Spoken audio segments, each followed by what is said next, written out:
같은 클로드인데 스킬 파일 하나 끼웠더니 완전히 다른 AI처럼 답하는 거 보신 적 있으세요?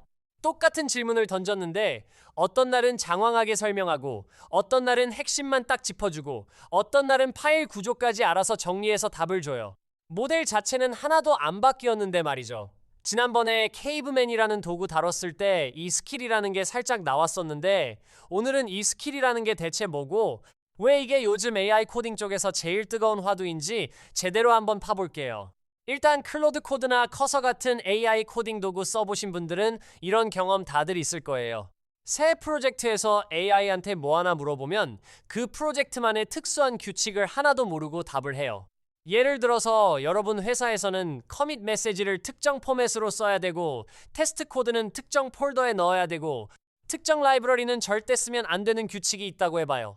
AI는 이런 거 하나도 모르니까 매번 자기 마음대로 답을 줘요. 그러면 여러분이 매번 프롬프트에 참고로 우리는 이렇게 해야 돼요를 반복해서 적어줘야 되는 거예요. 처음에는 이게 그냥 좀 귀찮은 정도로 끝나요. 근데 프로젝트 규모가 커지면 얘기가 달라져요. 팀원이 5명, 10명 되면 각자 AI한테 설명해주는 규칙이 조금씩 달라지고 그러다 보면 AI가 만들어주는 코드 스타일도 사람마다 제각각이 돼요. 어떤 사람은 매번 우리 프로젝트는 TypeScript strict 모드 쓰고 에러 핸들링은 이 패턴으로 해줘 라고 30줄짜리 지침을 매번 붙여 넣어요. 근데 이게 매번 토큰을 잡아먹고 대화 새로 시작할 때마다 또 까먹고 사람마다 설명 방식도 미묘하게 달라서 결국 AI가 만드는 결과물이 프로젝트 전체적으로 통일이 안 되는 거예요. 여러분, 새 팀원 들어올 때마다 온보딩 문서 새로 써주고 설명해주는 거 귀찮잖아요. AI한테도 매번 그 짓을 반복하고 있는 셈이에요.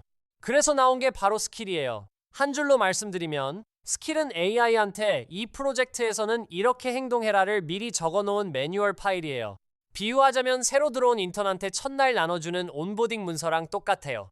여기서는 커밋 메시지 이 포맷으로 써, 테스트는 이 폴더에 넣어, 이 라이브러리는 쓰지 마, 이런 규칙들을 파일 하나에 미리 적어두는 거예요. 그러면 AI가 매번 그 파일을 읽고 시작하니까 사람이 매번 설명 안 해줘도 알아서 그 규칙대로 움직여요. 익숙한 개념이랑 비교하면 옛날 IDE 설정 파일이나 린터 설정이랑 비슷한 느낌인데 다른 점이 있어요. 린터는 코드 스타일 정도만 강제하는데 스킬은 AI의 행동 자체, 그러니까 어떤 순서로 작업하고 뭘 먼저 확인하고 어떤 톤으로 답할지까지 통째로 바꿔버려요. 그럼 이 스킬이 실제로 어떻게 작동하는지 좀 더 들어가 볼게요. 크게 3가지 빌딩 블록으로 나눠서 볼 수 있어요. 첫 번째는 스킬 파일의 구조예요. 스킬은 보통 마크다운 파일 하나로 되어 있어요. 그 안에 이 프로젝트의 규칙, 이럴 때는 이렇게 해라, 이런 실수는 하지 마라, 같은 내용이 자연어로 쭉 적혀 있는 거예요. 여기서 한 가지 주의할 점은 이게 코드가 아니라는 거예요. 프로그래밍 하듯이 조건문을 짜는 게 아니라 그냥 사람한테 설명하듯 문장으로 적어요. 커밋 메시지는 50자 이내로 무엇을 했는지보다 왜 했는지 위주로 써라, 이런 식으로요. 근데 문장으로 되어 있다고 만만하게 보면 안 돼요.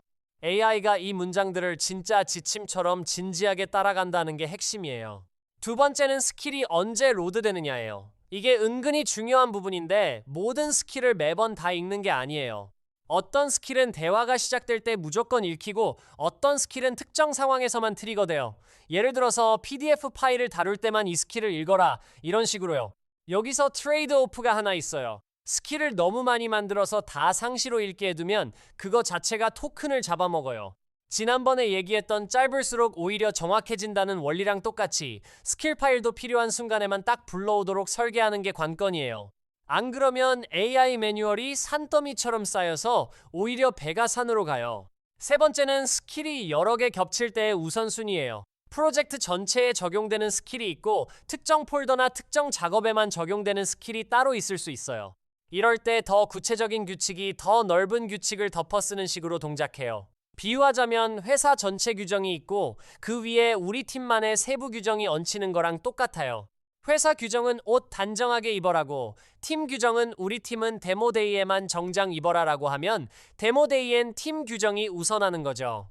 스킬도 이런 계층 구조로 작동해요. 여기서 잠깐 역사 얘기를 하자면 원래 이런 개념은 각 회사마다 CLAUDE, MD, Cursor Rules 같은 이름으로 따로따로 파편화돼 있었어요. 도구마다 파일 이름도 다르고 문법도 조금씩 달랐던 거예요. 근데 최근에 이걸 하나의 공통 규격으로 묶으려는 움직임이 생기면서 하나의 스킬 파일을 여러 AI 도구에 동시에 꽂을 수 있게 된 거예요. 케이브맨이 30개 넘는 에이전트를 자동으로 인식했던 것도 바로 이 표준화 흐름 덕분이에요. 그럼 이게 실무에서 어떤 식으로 나타나는지 진짜 사례 하나 볼게요. 어떤 팀이 API 에러 핸들링 규칙을 스킬로 만들어 놨다고 해봐요. 스킬 없이 AI한테 이 함수에 에러 핸들링 추가해줘 라고 하면 AI는 그냥 일반적인 try catch를 붙여줘요. 근데 스킬이 있으면 이 프로젝트는 커스텀 에러 클래스를 쓰고 로깅은 이 포맷으로 하고 유저한테 보여주는 메시지는 절대 스택 트레이스 그대로 노출하지 마라 같은 세부 규칙을 자동으로 따라가요. 결과물 자체가 완전히 달라지는 거예요. 실패 케이스도 하나 짚고 넘어갈게요. 스킬을 너무 두루뭉술하게 써놓으면 예를 들어 코드를 깔끔하게 짜라 정도로만 적어두면 AI가 해석할 여지가 너무 많아져서 오히려 매번 다르게 행동해요.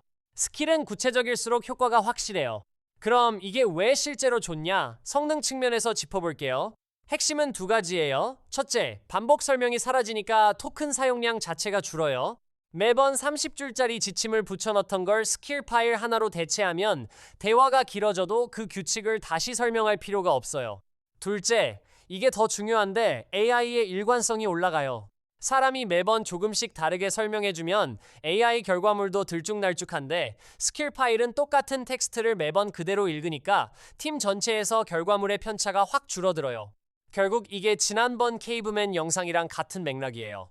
애매하고 장황하게 매번 다시 설명하는 대신 명확하고 짧은 지침을 한번 잘 만들어두는 게 AI를 더 똑똑하고 일관되게 쓰는 방법인 거죠. 그러니까 결국 스킬은 그냥 설정 파일 하나가 아니에요. AI한테 이 프로젝트만의 성격을 심어주는 인격 이식 같은 거예요. 세 줄로 정리하자면요. 첫째, 스킬은 AI한테 이 프로젝트에서는 이렇게 행동해라를 적어놓은 매뉴얼 파일이에요. 둘째, 상시로 다 읽게 하지 말고 필요한 상황에서만 트리거되도록 설계하는 게 핵심이에요. 셋째, 구체적으로 적을수록 결과물의 일관성이 확 올라가요. 저도 이거 직접 몇 개 만들어 봤는데 처음엔 이렇게까지 자세히 적어야 되나 싶었거든요. 근데 한 번 만들어 두니까 그 뒤로는 매번 설명 안 해도 되니까 오히려 시간이 훨씬 절약되더라고요. 여러분은 프로젝트마다 AI한테 반복해서 설명해주는 규칙 어떤 게 있으세요? 댓글로 공유해 주시면 다음 영상에서 실제 스킬 파일 예시로 같이 다뤄볼게요. 영상이 도움되셨다면 좋아요랑 구독 한 번씩 눌러주시고요.